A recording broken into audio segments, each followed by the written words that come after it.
Promover un modelo turístico accesible e inclusivo. Este es el objetivo de una cumbre que se va a realizar por primera vez en la Ciudad de México. Vamos a conocerla.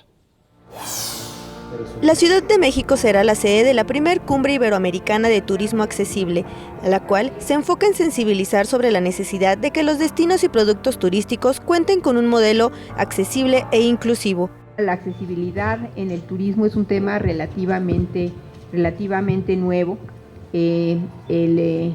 Yo creo que el gran enemigo a vencer, como ya se dijo, es finalmente la ignorancia. Este turismo accesible, como ya se dijo, se trata de hacer el trabajo necesario para que los espacios y los servicios turísticos puedan ser disfrutados en igualdad de circunstancias por las personas que tienen una situación de discapacidad.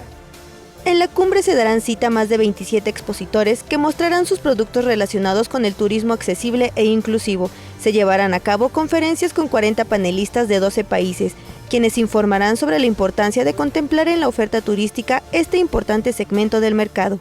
Se calcula que cada viaje realizado por una persona con discapacidad atrae a 1.5 acompañantes, lo que convierte a este segmento en multiclientes.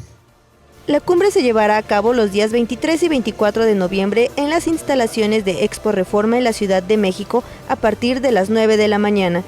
Con imágenes de Joel Arias, Mariana Sánchez, 21 Noticias.